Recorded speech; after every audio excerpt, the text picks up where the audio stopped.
Un cordial saludo, un abrazo fraternal, como siempre, y una muy calurosa bienvenida a todos y cada uno de ustedes que semanalmente nos damos cita para estudiar la sagrada palabra de nuestro Dios.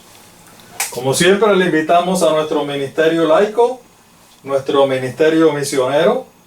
Escrito está Lucas 4.8. Asimismo nos encuentra en Facebook y en YouTube. Corridito, escrito está Lucas 4.8. Tenemos nuestra página y nuestro canal. Estudios bíblicos, a eso es a lo que nos dedicamos, a dar estudios bíblicos, por supuesto, escudriñando las Sagradas Escrituras. El llamado es para que estudie con nosotros semanalmente. Bienvenidos a nuestro estudio bíblico semanal. El tema de hoy va a ser la profecía de Ezequiel 38 y 39, la segunda parte. Como le habíamos dicho previamente, íbamos a dedicar varios estudios, lo que fueran necesarios, para poder comprender lo mejor que podamos y darle la interpretación correcta, que es lo importante, a esta profecía tan importante de Ezequiel 38 y 39. Hoy vamos a continuar con la segunda parte. Así que antes que nada vamos a elevar una plegaria a nuestro Dios. Buen Padre que estás en el cielo, alabado y glorificado sea tu santo, bendito y glorioso nombre, mi Dios. Gracias nuevamente por tantas bendiciones recibidas de ti. Gracias, mi Dios, por la vida. Gracias por la salud. Pero muy especialmente, mi Dios, gracias por haber conocido, darnos este hermoso privilegio de haber conocido este maravilloso mensaje de salvación. Y gracias especialmente porque nos das la oportunidad de poder compartir con otras personas para que ellos también te puedan conocer y se puedan rendir a tus pies. Suplicamos tu bendición, suplicamos tu compañía, que seas tú el que dirijas todo, mi Dios, como siempre, en el nombre glorioso de Jesús. Amén y amén. Bueno, en la presentación pasada, recordarán ustedes que precisamente comenzamos a estudiar la profecía de Ezequiel 38 y 39. Y por supuesto, su cumplimiento, que es una de las cosas más importantes. Haciendo un pequeño breve repaso, en la pasada presentación nosotros vimos que según dice la profecía, se supone que venía este líder llamado Gog por la Biblia, ¿verdad? Este era un líder o un dirigente que iba a organizar un ejército enorme de muchas naciones y que ese ejército iba a venir a atacar al pueblo de Dios. Eso es lo que nos decía la profecía. Después de eso, comprobamos bíblicamente, siempre utilizando la palabra de Dios, que los nombres usados en la profecía no eran nombres inventados especialmente para esa profecía, sino que eran nombres comunes de nombres y lugares de la época. Recordarán ustedes que citamos varios textos bíblicos donde demostramos bíblicamente que esos eran nombres comunes de nombres y lugares. Por lo que tratar de adaptar esos nombres bíblicos que se utilizaron en la profecía a tratar de localizar lugares específicos hoy en día realmente es bien poco probable, y mucho menos, mis amados hermanos y amigos, cuando nos dejamos llevar por la pronunciación, por los sonidos, cómo es que suena, y peor aún, la pronunciación de un idioma a otro idioma. ¿verdad? Habíamos comenzado a escribir los datos o los hechos que sí son importantes para la profecía. Esos datos y esos hechos, datos y hechos, ¿verdad? Datos o hechos. Esos datos o esos hechos sí que son importantes para nosotros poder identificar, en primer lugar, cuál es ese pueblo, y poder también identificar el cumplimiento de la profecía, que al fin y al cabo es una de las cosas más importantes. Vamos a cogerlo donde lo dejamos. Empezamos en Ezequiel, bueno, este fue el último texto que cubrimos. Ezequiel 38, del 8 al 11, ya habíamos cubierto del 1 al 7. Dice así: al cabo de muchos días se te encomendará una misión. Después de muchos años invadirás a un país que se ha recuperado de la guerra. Una nación que durante mucho tiempo estuvo en ruinas, pero que ha sido reunido de entre muchos pueblos en los montes de Israel. Ha sido sacado de entre las naciones y ahora vive confiado. Pero tú lo invadirás como un huracán, tú con todas tus tropas y todos tus aliados. Serás como un nubarrón que cubrirá la tierra. Versículo 10.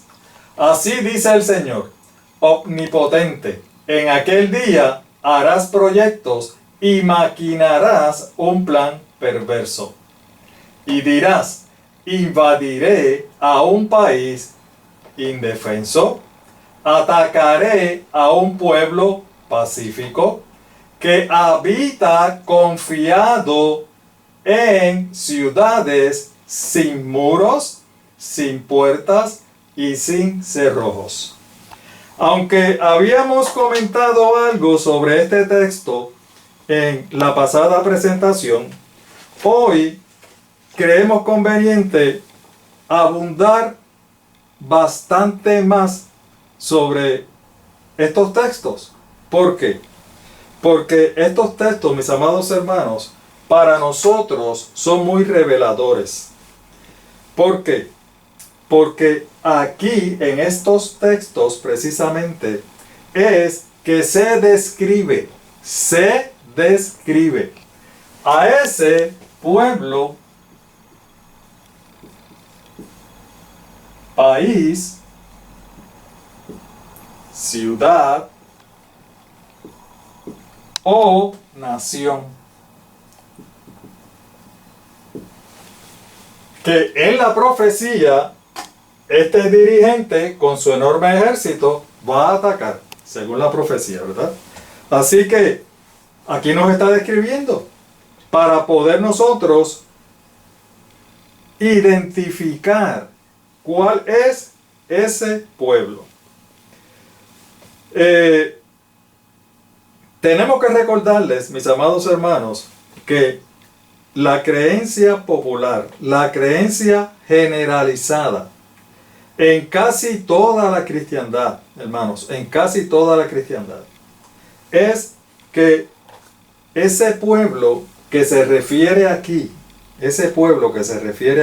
en Ezequiel 38 y en estos textos en específico, es el pueblo de Israel.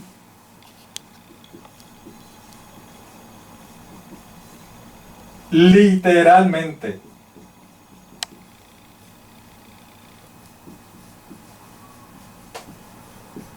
O sea,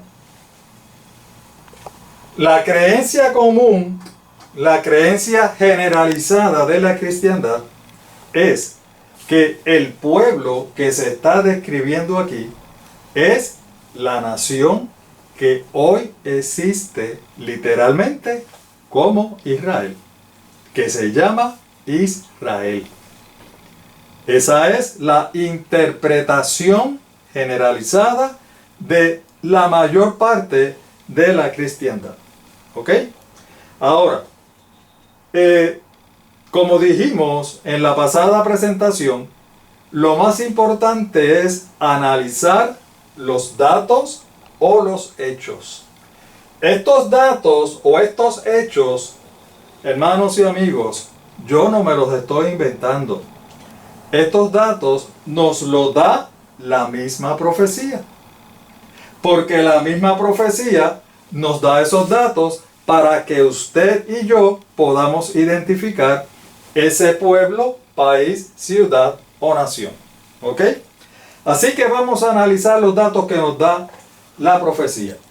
En esta ocasión vamos a comenzar de lo más sencillo a lo más complicado, para que vayamos comprendiendo mejor. Siempre una técnica para comenzar, para dar clases, es siempre comenzar de lo más sencillo hacia lo más complicado. Por eso es que siempre nos enseñan primero a sumar y restar, y luego a multiplicar y dividir, y luego álgebra, geometría, trigonometría y así sucesivamente. De lo más sencillo, ¿por qué? Porque es más fácil comprender lo más complicado cuando hemos comprendido bien lo más sencillo. ¿Ok? Por eso es que en esta ocasión vamos a tomar el último texto que leímos, el versículo 11, y vamos a leerlo nuevamente.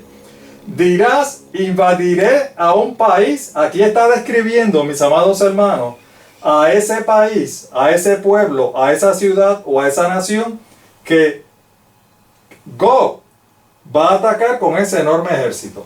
Y dice, atacaré a un pueblo pacífico, a un país indefenso.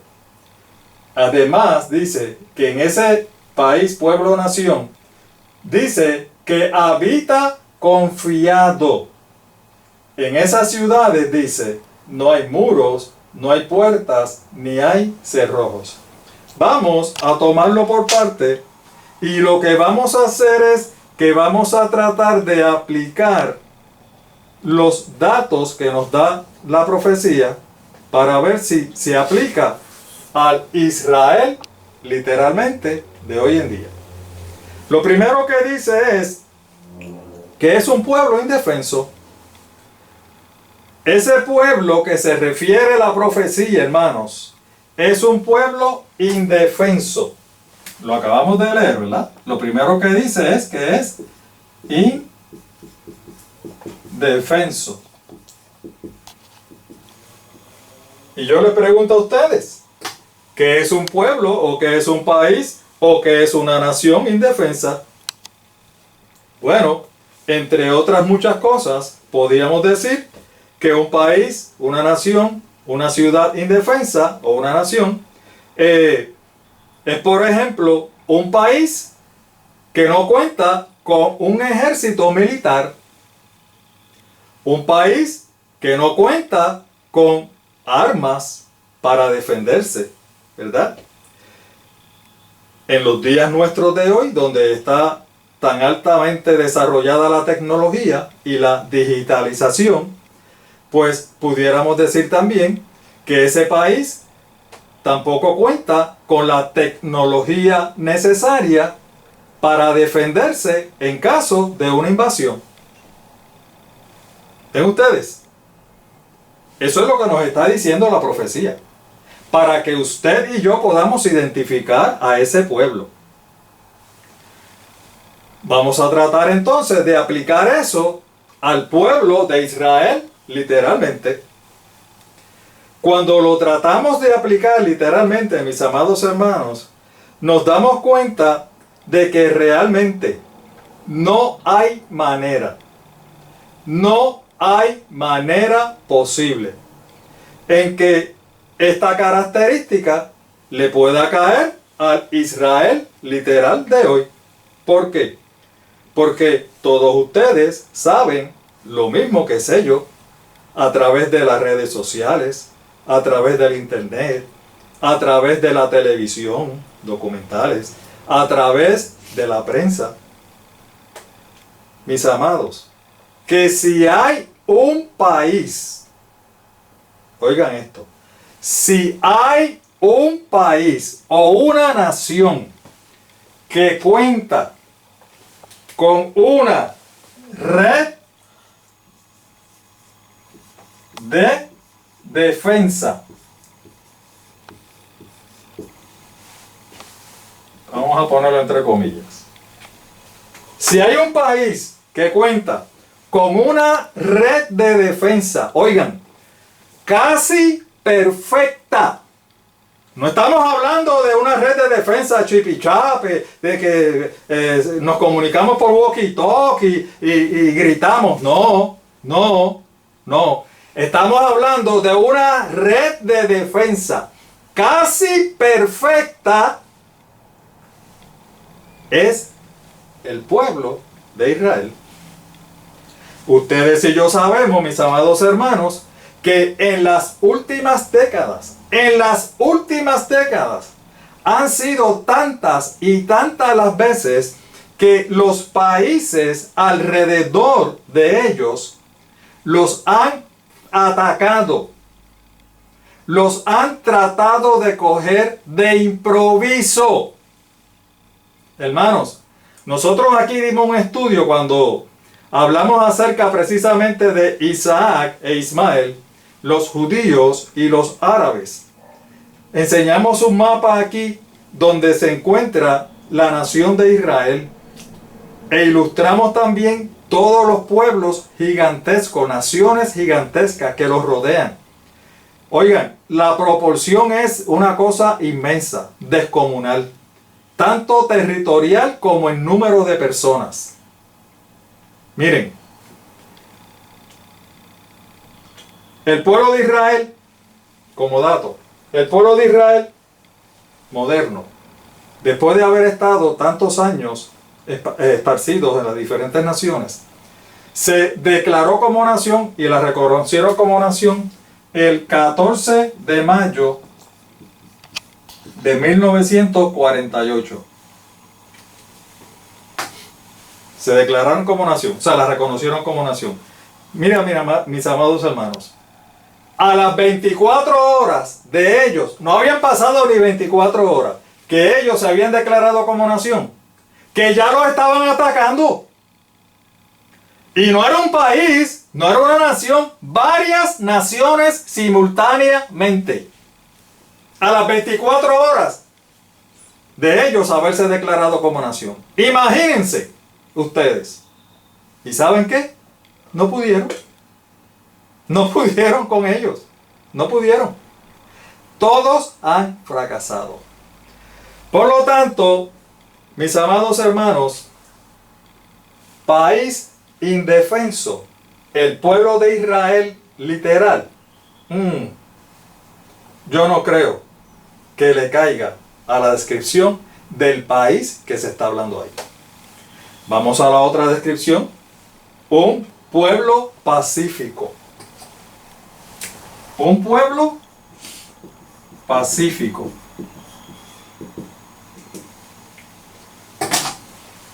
Hermano, eso es lo que dice la Escritura. Yo no me lo estoy inventando. Esa es la descripción que da la Escritura del pueblo de Dios que va a atacar ese tal Gog. ¿Lo ven?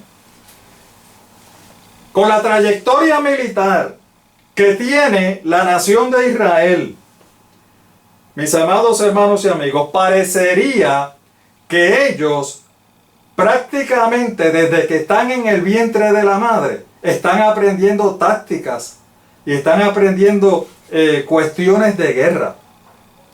Los israelitas son expertos. Ellos parece que nacen para eso, para combatir. Nacen para combatir. De hecho, los entrenan desde niños. Ustedes lo saben. Y el servicio militar es obligatorio, como hemos dicho anteriormente. Miren, el pueblo de Israel, la nación literal de Israel, ha desarrollado un sistema de inteligencia que tiene un nombre. Y fíjense si es tan importante, es tan popular y tan eficiente ese sistema de inteligencia que usted y yo sabemos el nombre. Porque todo el mundo lo sabe. El Mossad. Esta es una M. Mossad. Oigan, hasta en las series de películas surgen. En las películas, en los documentales, en todo. ¿Por qué? Porque es tan y tan eficiente ese sistema de inteligencia que muchas naciones, mucho más grandes y poderosas que ellos, lo quisieran tener. De eso es lo que estamos hablando. En cuanto a equipo militar, hermanos, el pueblo de Israel renueva su equipo militar, todo su equipo militar, todo periódicamente. Ellos no dejan que su equipo militar caiga en la obsolencia, que sean obsoletos. Ustedes saben que recientemente, precisamente, Rusia invadió Ucrania, ¿verdad? Y se demostró que la mayor parte del equipo que tiene Rusia está obsoleto. Son de la era de los 70, los 80, los 60. Son viejos, están obsoletos. Eso es con lo que ellos cuentan. La nación de Israel, mis amados hermanos, tienen el equipo militar más sofisticado que hay en el mercado. De eso es lo que estamos hablando. Nada más que para que ustedes tengan una idea, les voy a recordar algo que ustedes también saben. La Fuerza Aérea de Israel, la Fuerza Aérea de Israel, está reconocida como una de las mejores, si no la mejor del mundo. Si no la mejor del mundo. De eso es lo que estamos hablando. Sus aviones tienen lo último en tecnología, están equipados con lo último en tecnología, que no lo tiene ni Estados Unidos. De eso es que estamos hablando, hermanos. De ese país, de esa nación, que dice que es pacífica e indefensa. Los pilotos israelíes están considerados como de los mejores, los más diestros del mundo. Entonces, ¿de qué estamos hablando? ¿En serio usted cree que la profecía se está refiriendo a la nación de Israel literal? Ya habíamos dicho de que en la ciudad, en las ciudades de Israel caminan los militares entre la gente, porque ellos están a la expectativa de que lo invadan y lo ataquen.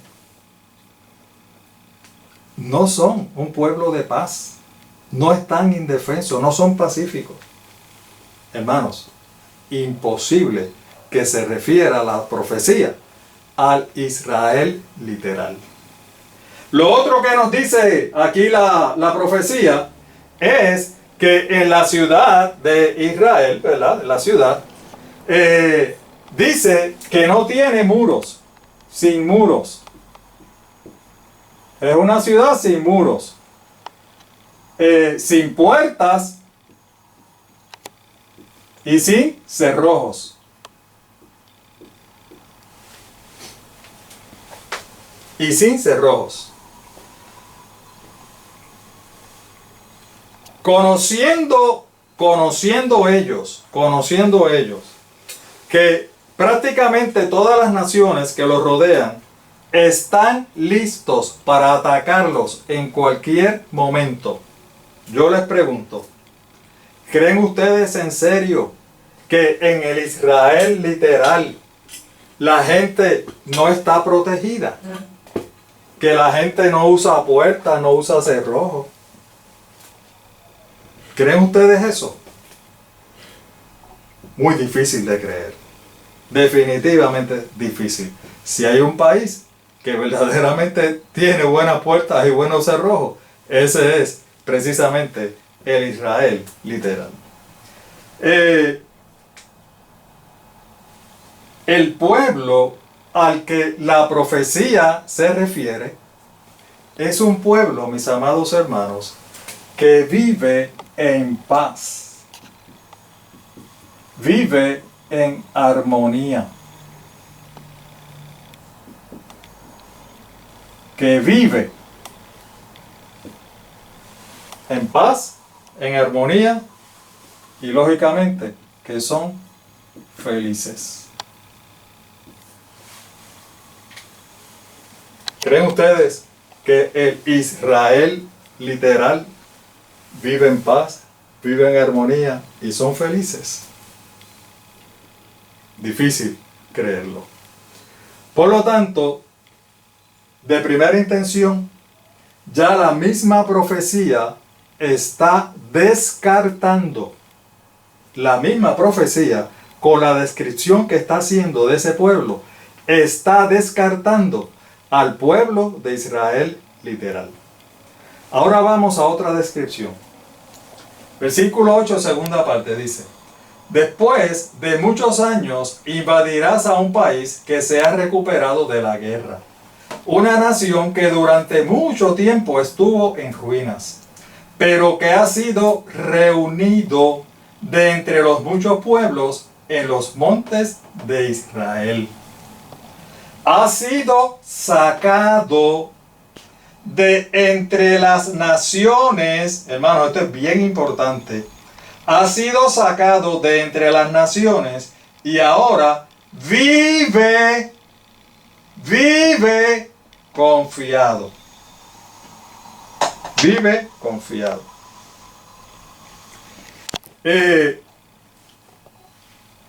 Dicen ellos en la interpretación de la profecía de Ezequiel 38 en estos textos específicamente, pues que lógicamente se tiene que estar refiriendo al Israel literal, porque ahí dice que se han reunido de muchos pueblos.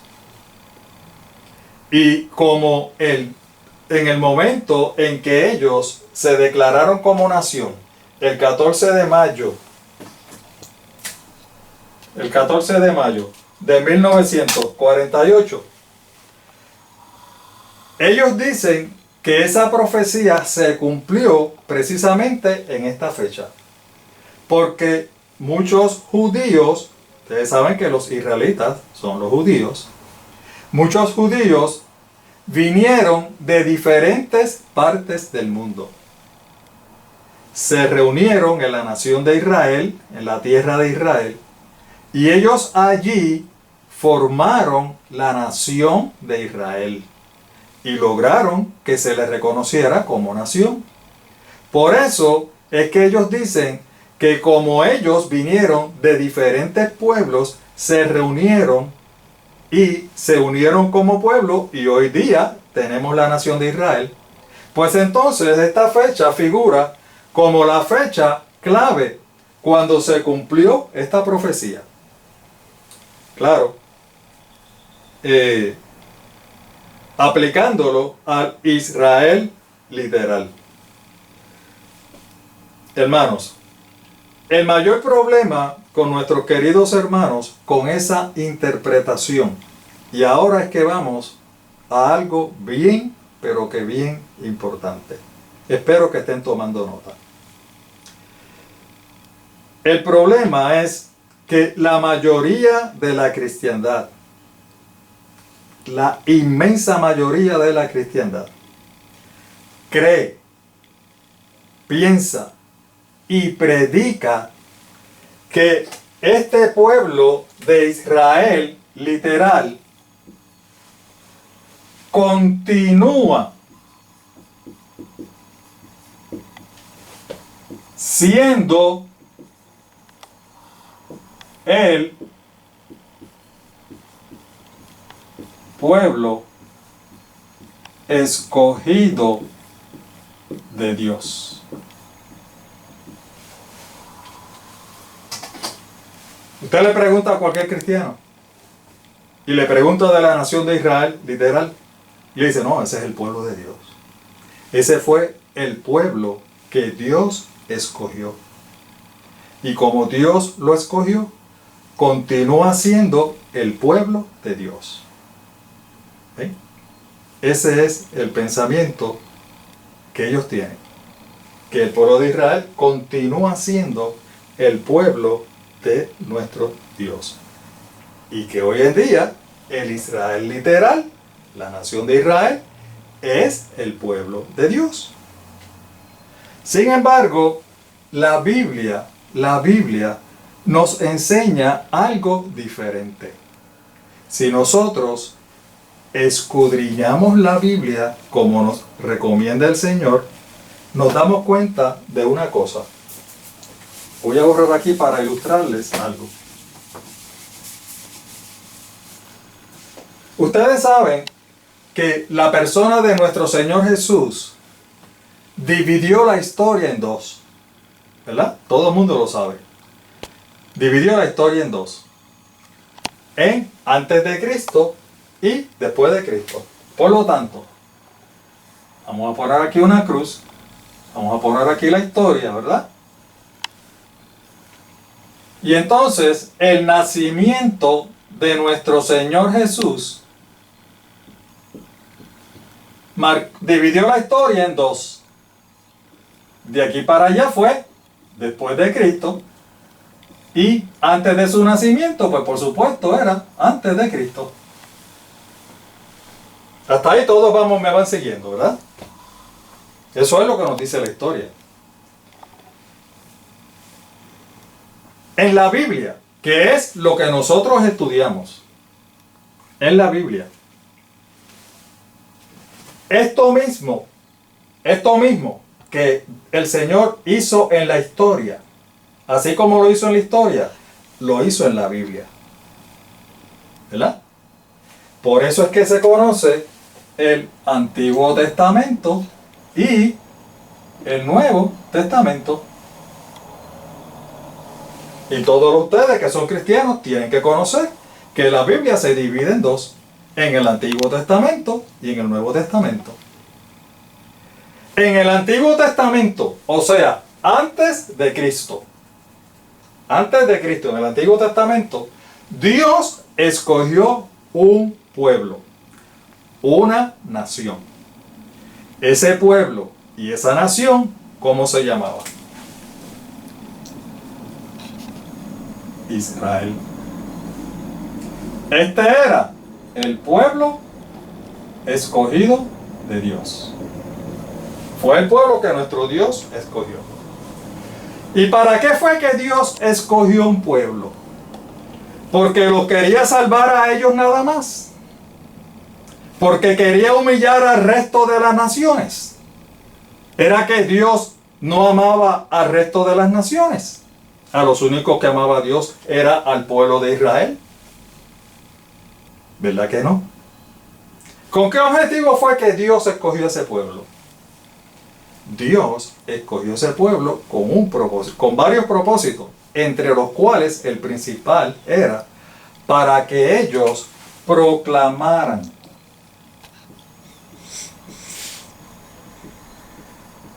¿qué cosa? La salvación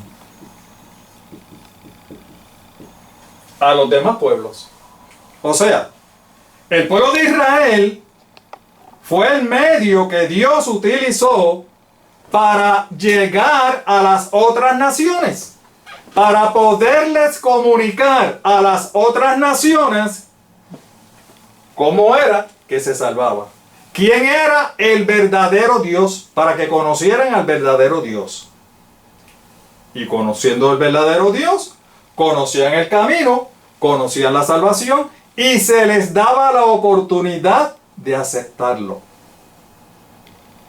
Ese fue el propósito principal de Dios escoger su pueblo en el Antiguo Testamento. ¿Qué pasó? Como hemos dicho en muchas ocasiones, como el pueblo delegó el conocimiento de las Escrituras en sus dirigentes religiosos malinterpretaron ese propósito. Y entonces sus dirigentes religiosos lo que quisieron entender, no porque Dios no le abrió el entendimiento, es que ellos no quisieron entender. Ellos quisieron entender que ellos iban a ser los únicos que iban a ser salvos. Y que por eso es que ellos eran el pueblo especial de Dios.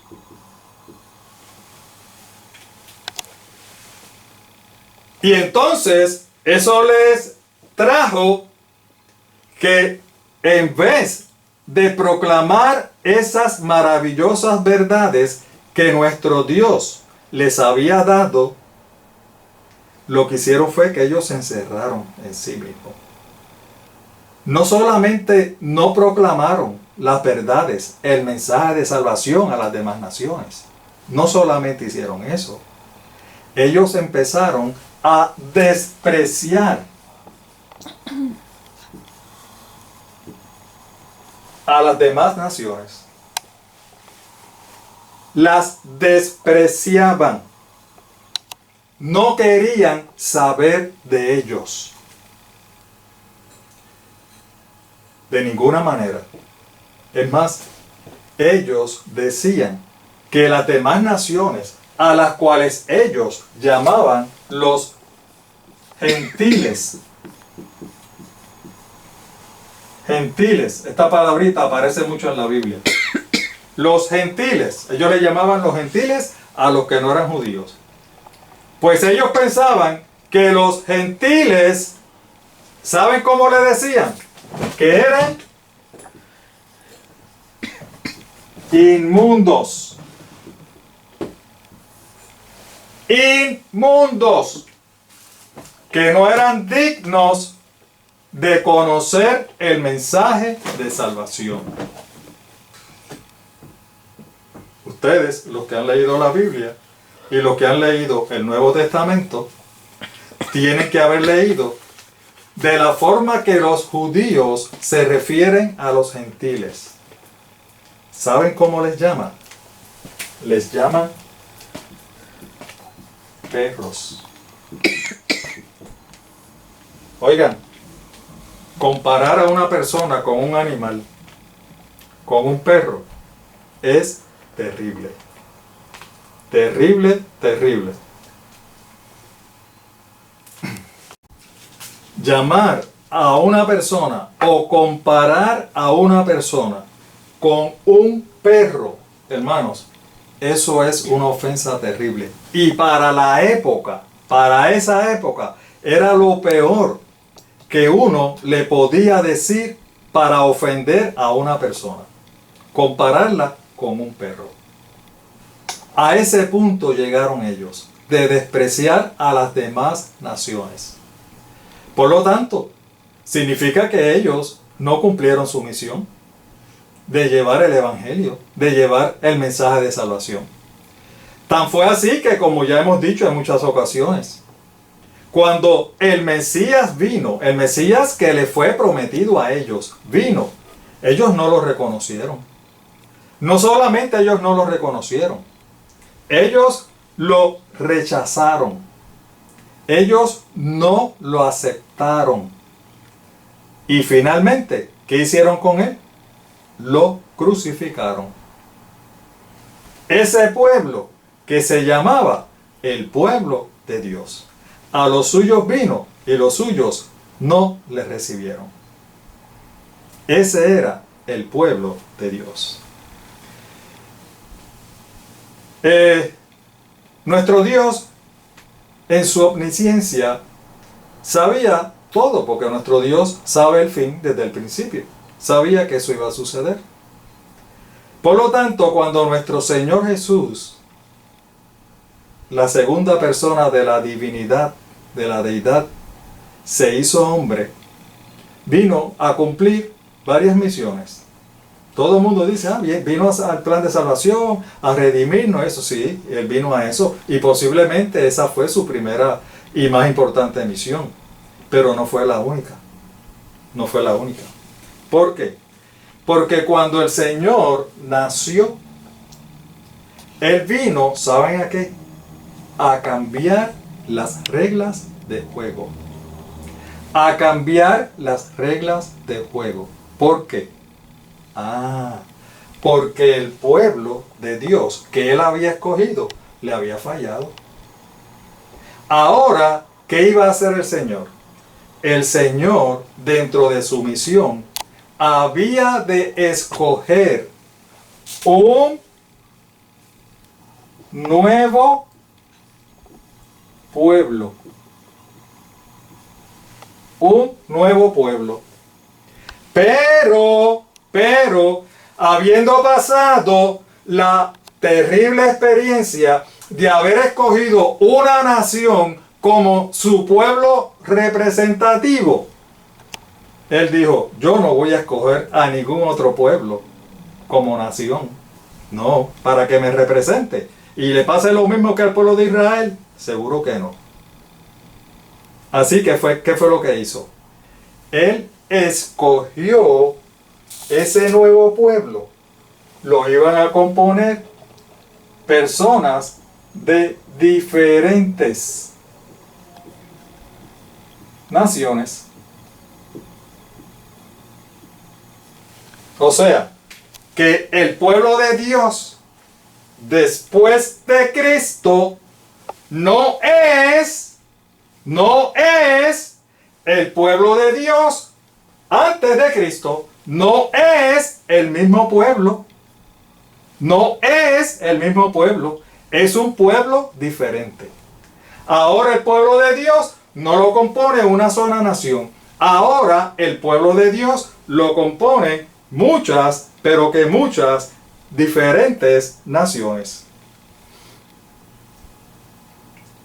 Ahora, ese nuevo pueblo iba a tener una condición para pertenecer a ese pueblo.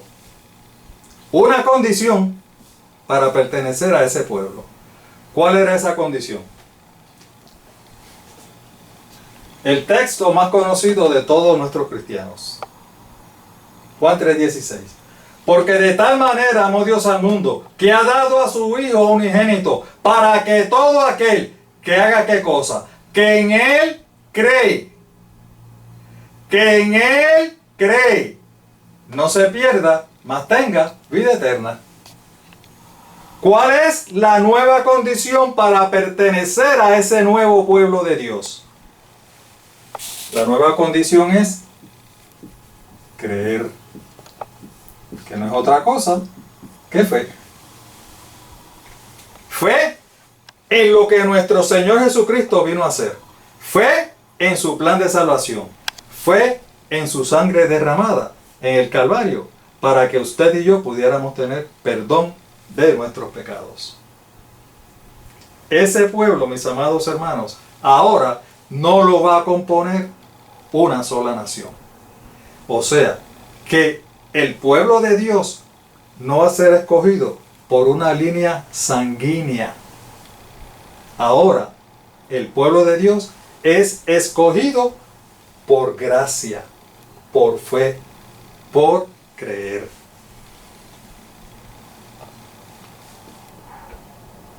Si esa es la nueva condición para pertenecer al pueblo de Dios, eso es lo que el Señor está diciendo, ¿verdad?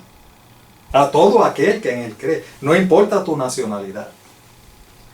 Si la nueva condición es creer y aceptar al Señor como su Salvador personal para pertenecer a su pueblo, yo les pregunto, Israel literal, la nación de Israel literal, ¿ha reconocido al Señor Jesucristo como el Mesías prometido? ¿Ha reconocido a nuestro Señor Jesucristo como su Salvador y su Redentor?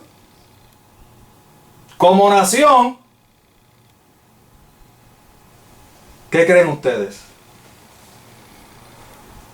¿Reconoce la nación de Israel que nuestro Señor Jesucristo fue el Mesías prometido? ¿Lo reconoce como nación? ¿Verdad que no? Al día de hoy, la nación de Israel no reconoce a nuestro Señor Jesucristo como el Mesías prometido. No cree en el unigénito Hijo de Dios. O sea, no cumple la condición para formar parte del pueblo de Dios. No es que Dios los ha desechado, no. Dios los acepta individualmente. Ahora, pertenecer al pueblo de Dios no es porque yo nací judío, no es porque yo pertenezco a esta nación, no. Ahora, para pertenecer al pueblo de Dios, usted tiene que aceptar a nuestro Señor. Esa es la nueva condición para formar parte del pueblo de Dios. Miren cómo el apóstol Pablo describe esto. Allí en Gálatas, capítulo 3, 27 al 29, miren lo que dice. Porque todos los que han sido bautizados en Cristo se han revestido de Cristo. Y miren cómo dice, ya no hay judío, ya no hay griego, ya no hay esclavo ni libre, no hay hombre ni mujer, sino que todos ustedes, ¿quiénes son todos ustedes? Todos los que han creído en el Señor Jesucristo. Todos ustedes son uno solo. ¿Un solo qué? Un solo pueblo en Cristo Jesús. Y si ustedes pertenecen a Cristo, son la descendencia de Abraham y herederos según la promesa. Gloria sea mi Dios, alabado sea para siempre. Qué maravilloso texto, qué maravilloso texto. Es decir, que ahora el pueblo de Dios no es porque hayas nacido en una nación, o seas de algún linaje de sangre específico, no. Ahora el pueblo de Dios lo constituyen todos los creyentes.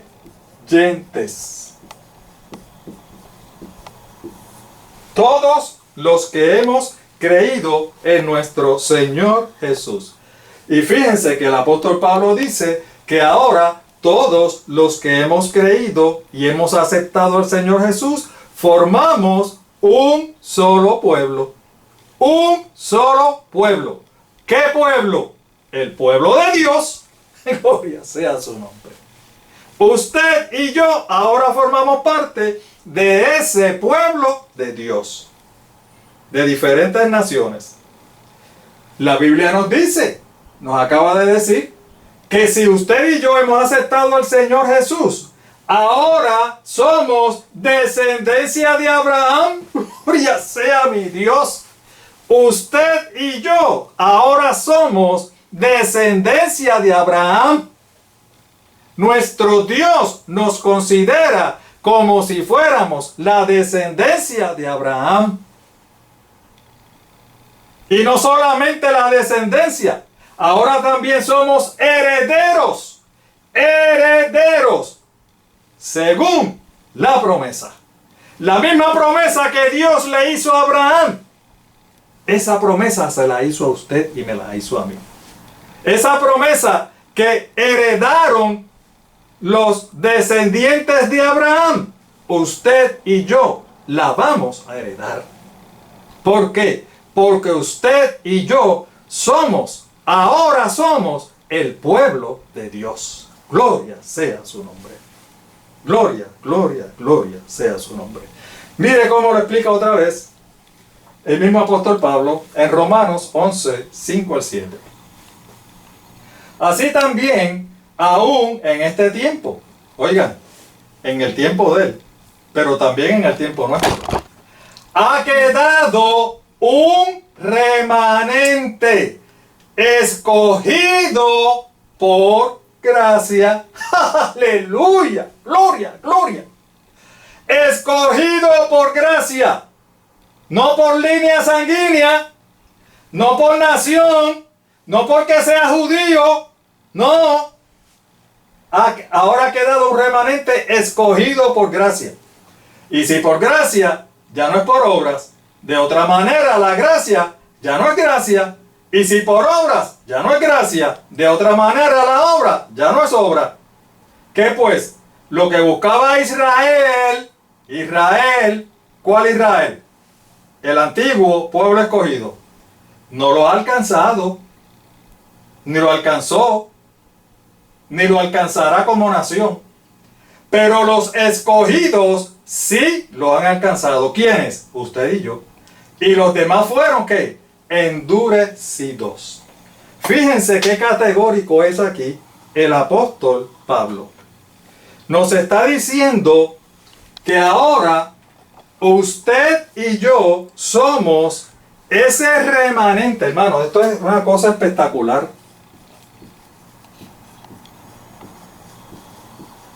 Ahora usted y yo somos ese remanente. ¿Qué es el remanente?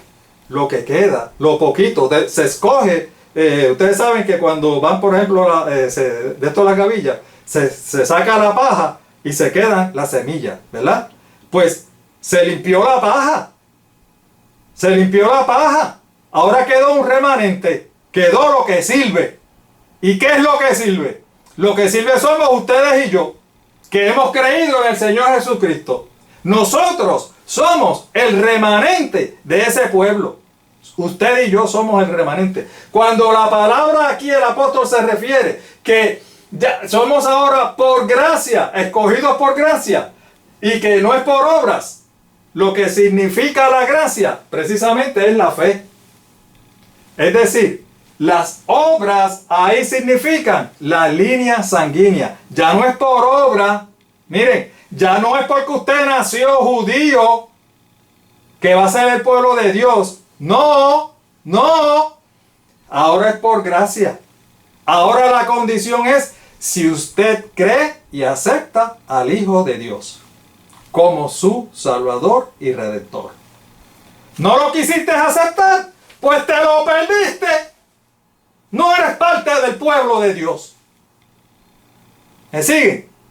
Lamentablemente eso es lo que nos enseña la palabra de nuestro Dios. Ahora, mis amados hermanos, el pueblo de Dios lo componemos personas de todas las nacionalidades. Ellos ahora dicen, bueno, no, lo que pasa es que, bueno, sí, tú sabes, nosotros ahora somos el Israel. Ahora ellos lo dividen, mira cómo hace la cosa, lo dividen. Ahora sí, nosotros somos el Israel espiritual. Pero ellos siguen siendo el Israel literal. El pueblo de Dios literal. Nosotros somos el pueblo de Dios espiritual y ellos son el pueblo de Dios literal. Ellos siguen siendo el pueblo de Dios. Oigan, si bien es cierto que a todos nosotros ahora, al pueblo de Dios, nos une la fe, la gracia, y eso es espiritual. Por supuesto que es espiritual. Usted no puede tocar la fe.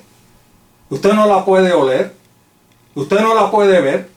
La fe es espiritual. Pues por supuesto que somos espirituales, porque tenemos fe. Pero también, miren, yo no sé ustedes, pero yo soy de carne y hueso. Yo soy literal. Yo soy el pueblo de Dios literal. Nosotros somos el pueblo de Dios espiritual porque nos une una sola fe. La fe, la creencia y la aceptación del Señor Jesucristo como nuestro Salvador personal. Pero además de eso, somos literales, somos físicos. Componemos también el pueblo literal de Dios. Usted y yo somos parte del pueblo literal de Dios. Así que somos las dos.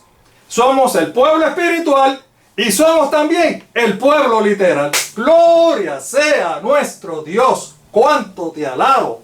Cuánto te doy gracias, mi Dios. Hermanos, volviendo a la profecía.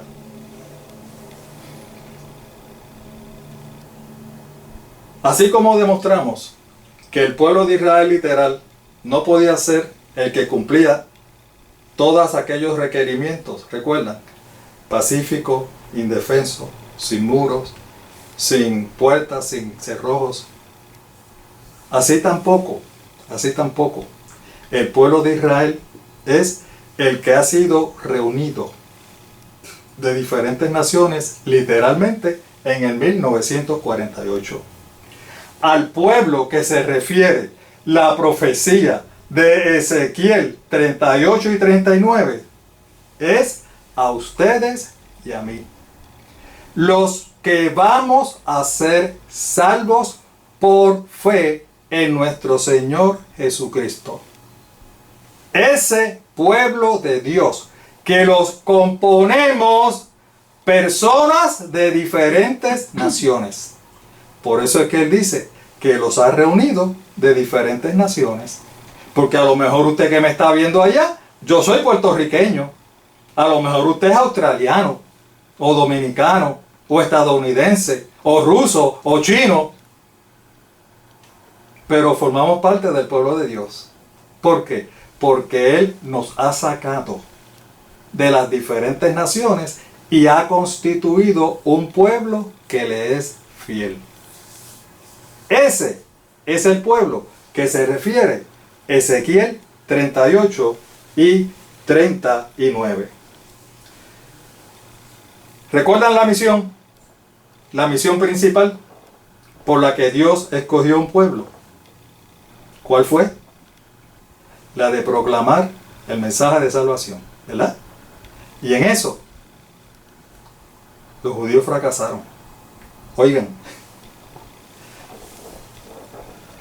yo les pregunto, ustedes saben que el Señor dijo que cuando este mensaje fuera proclamado a toda nación, tribu, lengua y pueblo, el Señor vendría, ¿verdad? Esa es la condición para que el Señor venga. Por eso precisamente es que estamos contribuyendo con nuestro granito de arena, proclamando el mensaje de salvación, para que Él venga pronto a buscarnos, a llevarnos a casa. Gloria sea su nombre.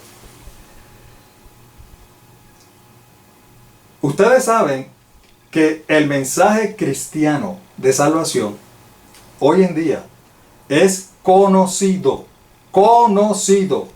prácticamente en el mundo entero. En el mundo entero. El mensaje de salvación por la fe, por Cristo. Y yo les pregunto, ¿a quiénes se les debe eso? A los judíos. ¿Han sido los judíos los que han proclamado el mensaje de salvación? El evangelio de salvación por medio de Cristo. Pero si ellos no lo han aceptado, como nación estoy hablando. Sí, vuelvo y repito, como individuos pueden ser salvos si aceptan. La condición es creer. Si un judío cree y lo acepta, gloria a Dios, eres salvo. Forma parte del pueblo de Dios. Pero como nación, ya no. Y si ellos no lo aceptan, ¿cómo lo van a proclamar? ¿Verdad que no?